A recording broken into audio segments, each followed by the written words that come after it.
Today is Tuesday, November 23rd. What to know about the people who were hit by an SUV at a Christmas parade and how the person behind the wheel had a history of violent behavior. Also, as we near the Thanksgiving weekend, we're taking a look at how the number of COVID cases around the country compares to this time last year. Plus, the first sign of Christmas at the nation's capital, which major retailer is expanding its drone delivery efforts, and why an Oscar-winning actor now has to pay millions to the studio that fired him. Welcome to The Newsworthy. All the day's news in around 10 minutes. Fast, fair, fun, and on the go. I'm Erica Mandy. Thanks so much for being here. You ready? Let's do this. Well, this week, people in Wisconsin are paying tribute to the 5 people who died when an SUV rammed into a holiday parade. The community is also showing support for the nearly 50 people who were hurt, including at least 18 children. The people hit were performing as part of a high school band, a children's dance group, and another group for adults called the Milwaukee Dancing Grannies. Some of them are in critical condition in intensive care units now. So hundreds of people came together for a vigil last night near where the crash happened in the Milwaukee suburb of Waukesha. Religious leaders from Christian, Jewish, Sikh, Muslim, and more faiths spoke to the crowds about what happened and how to help and heal from the tragedy. Meanwhile, investigators are putting together a murder case. Police now say the driver who plowed through the parade did so on purpose, though police have not said anything about his motive. Today, he's expected to be formally charged with 5 counts of first-degree murder, among other charges. Meaning, if he is found guilty, he could spend the rest of his life in prison. Police also say the man has a lengthy criminal history. In fact, just 2 days before the crash happened, he was released from jail on $1,000 bail in a similar case. He was accused of driving over a woman, also on purpose, and sending her to the hospital earlier this month. All in all, the man has been charged with crimes 10 times in the last 22 years. Many of them were felonies.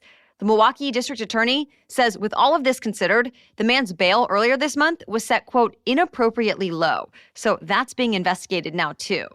A United for Waukesha Community Fund was set up for those impacted by this tragedy, so if you want to make a donation, we have a link posted on our website. 3 years after a deadly school shooting, and now the U.S. government is paying survivors and families of those who were killed. They sued the FBI for how the agency handled tips that had warned about the gunman before he killed 17 people at Marjory Stoneman Douglas High School in Parkland, Florida.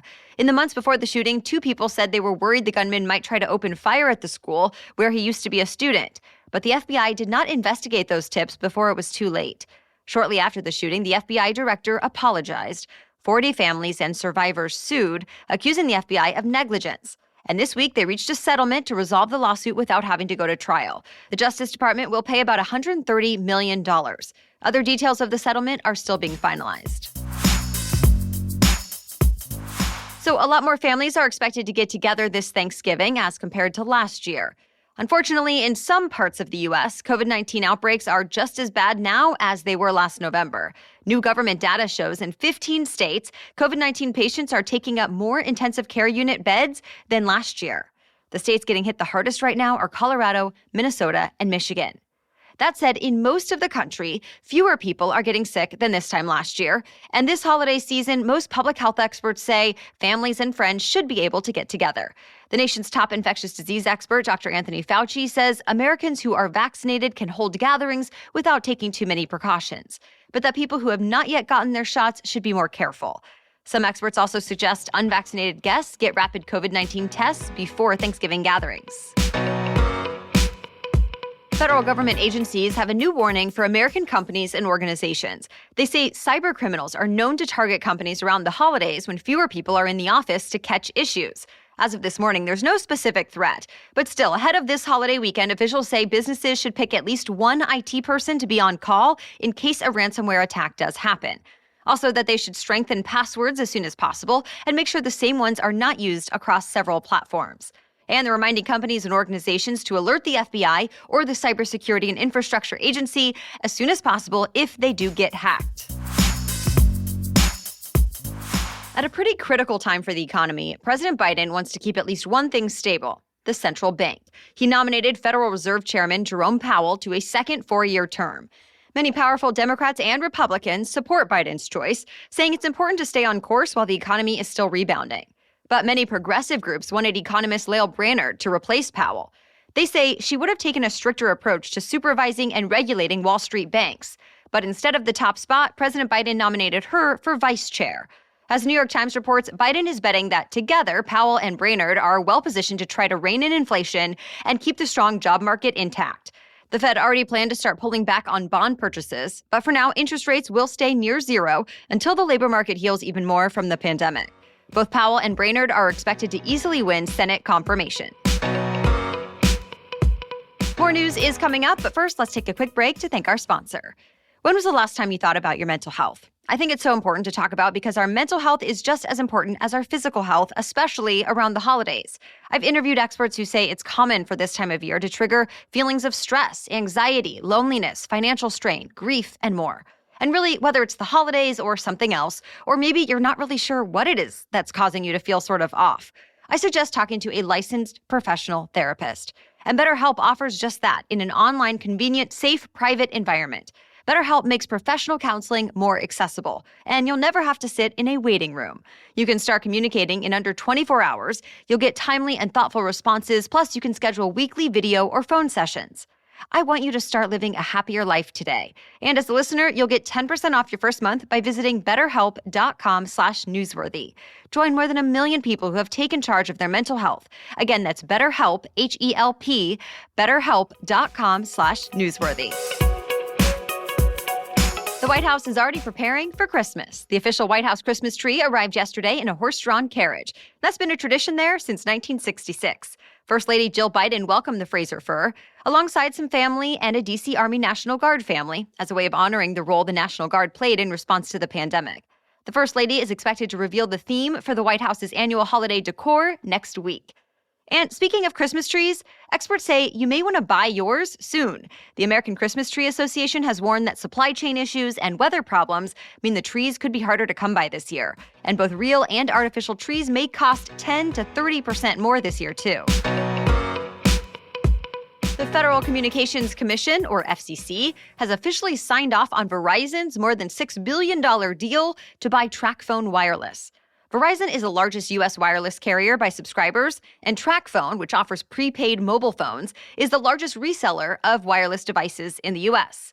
Originally, public interest groups were worried the deal could make it tough for people to access affordable phone service, since Tracfone does a lot with a government subsidy program called Lifeline. So now, as part of the FCC's approval, Verizon must continue offering those services and more to Lifeline customers. Overall, Verizon says the deal will offer people more choices and better services. America's largest retailer is now doubling down on its drone delivery services. Walmart is partnering with Drone Up to launch 3 drone hubs for deliveries. It's starting with a neighborhood market in Farmington, Arkansas. The next 2 hubs are planned near Walmart stores in Rogers and Bentonville.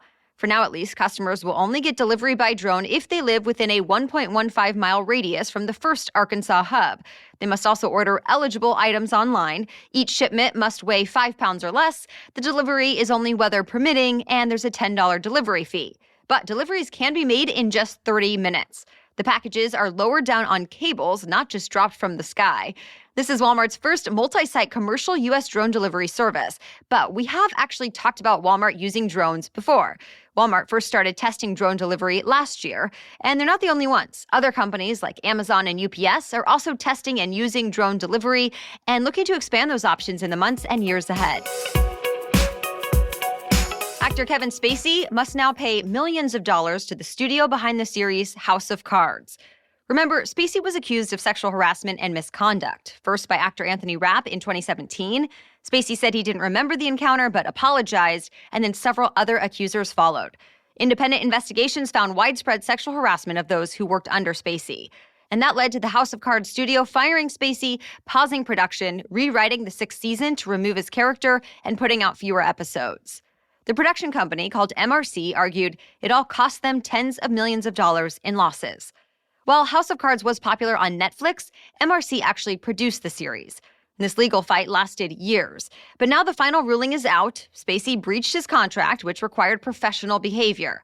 So he must now pay more than $30 million. Spacey's attorneys had argued the actor's actions were not a substantial factor in the show's losses, but they haven't yet commented since this decision was finalized. A popular music awards show in the UK is making some changes in the name of inclusivity. Starting next year, the Brit Awards will no longer have separate male and female categories. Instead, they'll have trophies for Best British and Best International Artist of the Year. Organizers say the change will celebrate musicians, quote, solely for their music and work rather than how they choose to identify. This follows a trend in the industry. In recent years, the Grammys and the MTV Video Music Awards have also merged their male and female categories. Speaking of which, the Grammy Awards are first up in January, and nominations will be revealed today. That's it for the main news today, but now it's time for Trivia Tuesday, when we ask a different trivia question every week. But first, a quick break to thank our sponsor. When it comes to something that I put in my body every single day, I want to know that I can trust the ingredients and that it's doing what it's supposed to do. That's why I appreciate that Ritual has invested in gold standard, university-led research for its vitamins. For example, Ritual's Essential for Women 18 Plus multivitamin was shown to increase vitamin D levels and omega-3 DHA levels in 12 weeks, helping to fill common nutrient gaps in the diets of women ages 18 and up. It's formulated with nutrients to help support brain health, bone health, blood health, and provide antioxidant support. Ritual has also committed to third-party testing from places like the Non-GMO Project. So all of that makes me feel great about taking Ritual vitamins as part of my daily routine. On top of that, Ritual's vitamins are fresh tasting and they never upset my stomach. They're also convenient. I only need to take 2 pills once a day.